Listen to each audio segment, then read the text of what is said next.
Buhay na buhi ang isang buong lalawigan sa matinding tagtuyot. 10,000 tael ang ibinuhos doon, walang maaninag na tunog. Gusto kong makita kung anong klaseng aso ang kagawad na si Lu Zeng na ito. Saan niya dinala ang pilak ko at pinaglustay?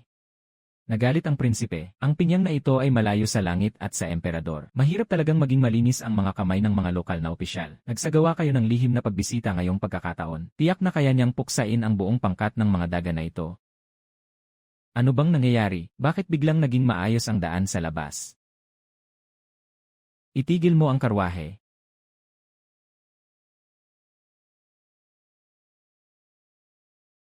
Anong klase ng daan ito? Malagkit na bigas na sabaw at apog na bato. Ang gagawang opisyal na ito, malagkit na bigas na sabaw pa ang ginamit. Hinaluan ng puting apog na bato para ipanglatag ng daan. Napakaluhong proyekto. Kahit ang aking palasyo ay hindi mangangahas gumawa ng ganito. Kaya pala taon-taon ay 10,000 tael ang iniaalay niyang buwis sa sakuna. Ipinambayad lang pala sa ganitong proyekto na sa mamamayan nagdudulot ng pinsala at sa kabuhayan ay sagabal. Tara! Akin! Ako mismo ang magbabalat sa balat ng opisyal na ito. Hindi mo ba nakita na sa likuran ay may mga pulang ilaw? Anong pinagsasasabi mo? Sa ilalim ng langit, hindi ba't pagmamay-ari ng hari ang buong lupa? Hindi ko alam na sa paglalakad pala ay kailangan pang tingnan ang mga ilaw. Sinasabi ko sa inyo, mga taga rito, alam ba ninyo ang tamang asal? Kapag pula ang ilaw, hihinto kayo. Ang utos ni Ginoong Lu parang hayop kung gumamit ng tao. Wala man lang kahit konting hiya. Kung mabundol ang karwaheng galing sa lungsod, kaya mo bang bayaran? Tingnan mo lang ang pagiging promdi mo. Unang beses mo ba sa Pinyang? Pati pula at berdeng ilaw hindi mo kilala. Talagang probinsya nung wala pang napupuntahan ang mga bagay. Kayo. Mga damuhong, sobra na, pati ang pasensya, sinagad na. Ang lakas ng loob, wala ng galang. Sige na, Tia Zhang, Tia Li. Huwag ninyong takutin ang mga panauhin. Ay, Ginoong Lu. Bakit kayo mismo ang lumabas para maglibot? Ang matandang ito, hindi sumusunod sa mga patakaran. Tinuturuan lang namin siya rito, matanda, bago rito sa labas. Ang hindi nakakaalam ay hindi nagkakasala. Pero ang mga patakaran talaga. Lumabag sa pulang ilaw, 2 wen ang multa. Doon ka magbayad. Ikaw, pinagmumulta mo ako. 2 wen, hindi ako kapos sa pera. Kahit asin sa iyong tindahan, binili ko ng buo. Isipin mo ng regalo ko na lang sa inyo, mga dukhang taga-baryo. Ginoo, sa laki ng batong ginto na yan, isang buong burol na ng asin ang mabibili mo. Itong asin ko, 2 wen lang kada kalahating kilo. Ang batong ginto mo, ha? Kaya nitong bilhin ang kalahating kalye ng asin ko. Ano raw? Magkano raw ang kalahating kilo? Kawalang hiyaan. Sa lungsod, ang asin na may mapait na lasa, pati magaspang na asin na may halong buhangin ay umaabot na sa 40 wen kada kalahating kilo. Ikaw na mataas na uri ng asin, 2 wen lang ang bentahan. Lu Zeng, sa tingin mo ba 3 taong gulang ako? Ang sabi ko ay ang dekalidad na asin na ito. Kung ilalagay sa lungsod, ang mga dakilang opisyal at maharlika ay magbabayad ng 1 o 2 pilak kada kalahating kilo, para lang maagaw at mabili agad. Ikaw, ibinebenta mo sa 2 wen. Malinaw na malinaw. Pinapamukha mo bang namamaga ang mukha mo habang nagpapapayat ka? Sinasadya mong ibagsak ang presyo ng asin para makuha ang loob ng tao. Sa totoo lang, lihim mo lang pinapasan ang mas mabigat na buwis. At ipinapasa mo ang kawalan sa bulsa ng mga tao para mapunan ang lugi sa presyo ng asin na ito. Ay, ang kuha mo sa loob ng tao. Sa totoo lang, ikalulugmok ng bansa at mamamayan. Ayos matalas din palang umunawa si Ginoong Lu. Dahil sa tingin mo ay nalulugi ako at gumagawa lang ng pangaral at kalokohan. Sumama ka na sa akin sa isang paglalakbay. Samahan kita at tingnan mo mismo kung paano ko winawasak ang mga dakilang pamilya. Kung pupunta, di pupunta. Gusto ko ngang makita kung hanggang saan aabot ang kasinungalingan mo. Kaya ba ninyo pa yan?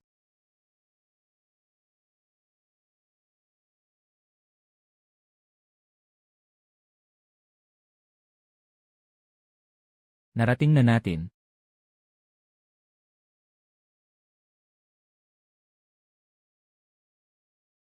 Ganito kalaki ang isang minahan ng asin. Kaya nakakakuha ng ganito karaming asin.